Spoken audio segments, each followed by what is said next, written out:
All around the world, there are strange reports of man-like canine beasts. They go by many names: shapeshifters, beasts, dogmen, and Manwolf.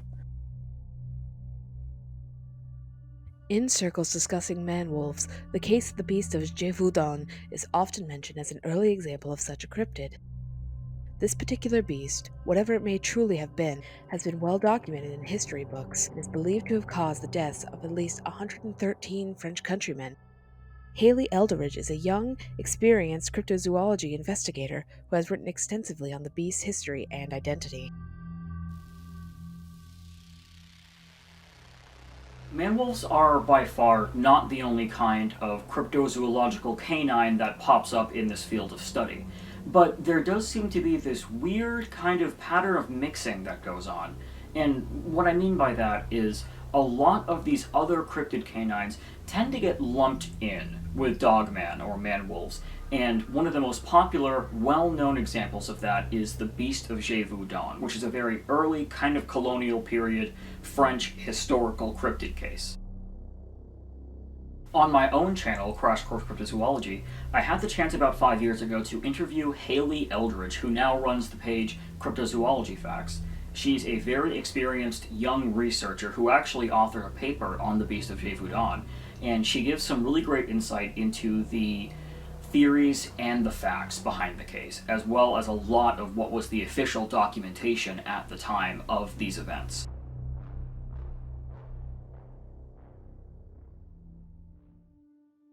Not a lot of people know about it, but it's so interesting that when you hear about it, you want to go look up more information, and there's so much information that you can find. Like, I've not found anything with more historical documented cases than the Beast of Gevaudan. It's both like one of the oldest and most unknown, and also one of the most well documented. Abbé Pierre Pouchet, around not the time that the beast was around, but like a couple decades later, gathered all of the historical documents that he could find, and he compiled it into this book. It's called The Beast of Gevaudan. All of the historical documents are in that. So many people saw it and described it the same way. There were so many dead bodies turning up that were devoured the same way. That had to be something. It was over a span of 3 years. You could say it was mass hysteria, which some people do think it was. But the description most people go off of was by Marie-Jeanne Vallée's sister. And Marie-Jeanne Vallée was one of the most famous incidents. Her experience with the beast was one of the most famous incidents with it in the 3 years it was having its time. Her sister in court said that the beast was the same size as a big farm dog. It had a big flat head, black jaws with big teeth, throat was white, neck was gray. It was bigger at the front than at the rear, and it had a black back. A lot of people said it was bigger than a calf. It was a wolf, but not a wolf, because they knew what wolves were. Some people said it had spots, or that the fur was red. It had a long tail with a tuft of fur at the end. But most of the descriptions had all of these same things that were all around the same kind of description, which is cool. There were a lot of theories, because that's the point of a cryptid, is you don't know what it was. Some researchers do think it's one of the best theories. It's not what I personally agree with, but that it was a juvenile lion, because a juvenile lion would have the same jaws, because it was never described that the snout was long, but just that the jaws were big, flat head. It has spots. Juvenile lions are tan with like darker brown spots, and it hunted alone, which lions usually do. So a lot of things line up that it could be a lion that escaped from the king's zoo, because in the 1700s, people were bringing back animals from Africa to put up in like their own private zoos. So it's possible. Another theory was a hyena. Front half was taller than the back half. It had spots, but that leaves out the long tail and the fact that hyenas usually hunt in a pack. Well, during the 3-year span that her attacks were going on, There were a number of just large, aggressive wolves that were killed. There was one in particular that was called the Chazé wolf. That one was killed in 1765. It was just a big wolf. People thought that it was Lebet because for 2 months after they killed the Chazé wolf, Lebet hadn't killed anyone. But hitting 2 months, she started killing again. They were like, we didn't get her. It's odd that Lebet would be quiet for 2 months after this happened. One of my favorite documents that Abbé Pocher put in his book was there was a hunting party going out, right? And they spotted a large wolf. They shot at her, and this one was a female. They could tell it was a female. And she ran up a distance, met with another larger wolf. They nuzzled a little together and ran off. So there were instances like that where they could tell what it was.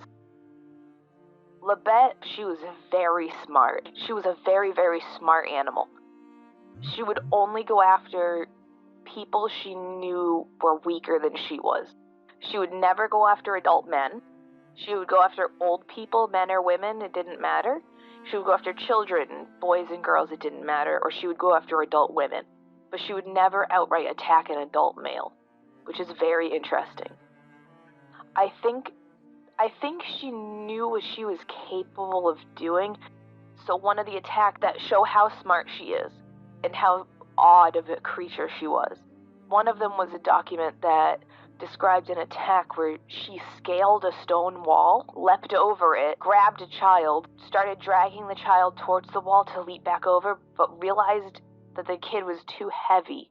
So she dropped him and then leapt back over the wall to escape. Like, she knew she couldn't do it, and she wasn't going to waste her time trying while people were coming towards her.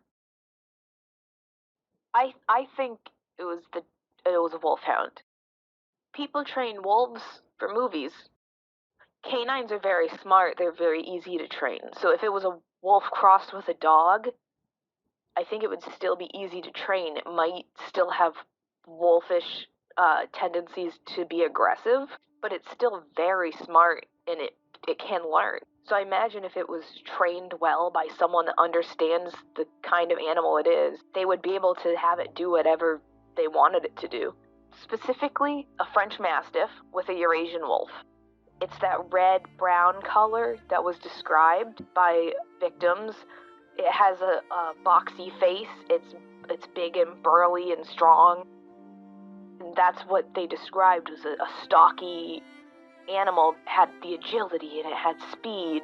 It was intelligent. A mixture of both of those two animals if bred correctly. I'm not a zoologist and I'm not a biologist. There were more than just one beast. There were at least 2 killed that we know. One of them ended the attacks.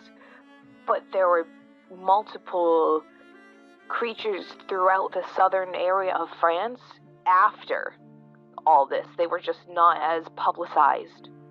Jean Chastel, the man who killed the beast in the end, he killed the beast of Gevaudan with a blessed silver bullet, which some people thought it was a werewolf, and that really heightens that theory. And he killed it just yards away from his house.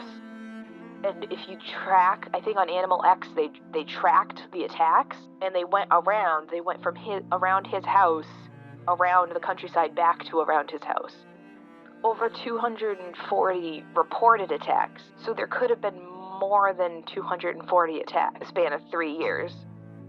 I don't think he had a motive, really. He was an innkeeper and a farmer. He was a wolf hunter. He knew how wolves worked. He knew how canines worked. He never took the reward for killing the beast. He got the fame of being the killer of the beast. He was the beast slayer. That tacked on to his business. It drew people to the area to meet the beast slayer. We don't know what this was, but we have a lot of historical documentation to prove that we don't know what this was. And we don't know what it is because either the body they got was able to be identified as a wolf or something else, or in the case of the one Jean Chastel killed, it decomposed before anyone could get a good look at it. He brought a body forth, but as per what people did back then, they paraded it around the countryside like, oh, we got it, look at this. So they couldn't actually have someone professional come and tell them what it was. And so Gevaudan is kind of marked by its extremely rocky mountains, lots of granite rocks, and then also very, very swampy lowlands. So it's extremely difficult to traverse. And what you had was several cases of people being brutally murdered by a wolf-like creature, and specifically with a kind of reddish fur, a stripe going down its back. And I mean, these killings were really, really savage, even for wolves, where the body would be half eaten, and lots of people were actually decapitated. Their heads were bitten off, and they would find the body kind of gnawed on like a toy. Reportedly, this creature had been shot at multiple times, and it seemed to be impervious to it. But as far as stories for it walking bipedally, there's like two, and they seem to be relegated to mostly these kind of sensational newspapers that were coming out in France at the time. So they don't seem to be based on anything actually factual in terms of like the other stories where people are actually getting murdered.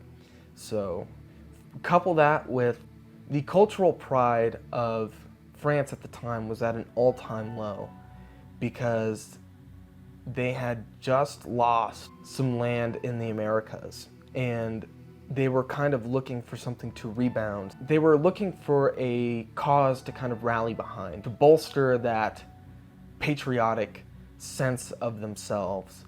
And so when all these people started to get murdered in the Gevaudan region, it was a way for the monarchy to kind of say, hey, we care about the little guy too. And so they sent a lot of their best generals out there to kind of go hunt this thing. And general after general failed, wolf hunter after wolf hunter failed, and to kind of explain away their failings, they added to the legend of this creature, and it became a werewolf or a loup-garou. And eventually the creature ended up getting killed. It didn't seem to have any kind of paranormal origins. It seemed to be an unusual dog. I know one theory is that it was a hyena, but I don't think that really fits. Instead, I think it's more of a wolf-dog hybrid. When you combine two genetic pools like that, you'll end up with some volatile traits, including increased aggression. So I think that matches some of the extremely savage attacks that you see in the historical record. At the end of the day, the Beast of Gevaudan is kind of a historical mystery because we don't know exactly what it was. But one thing I am confident in saying is that it was not a werewolf. But I think what's interesting about it is that it points to a belief in werewolves at the time. Another thing to point out too is just because the papers were saying that it was a werewolf doesn't necessarily mean that people actually believed that it was a werewolf, just that the papers were saying that. And like I said, the papers that were coming out at the time were kind of experimenting in sensational journalism, and so they were probably going after that headline hype where werewolf attacks continue, and that kind of went viral in a way. And so that's kind of how it happened, but I don't think necessarily we can include that in the kind of timeline of true and accurate dogman or werewolf reports. It doesn't bear enough resemblance to the modern day experiences that people are having.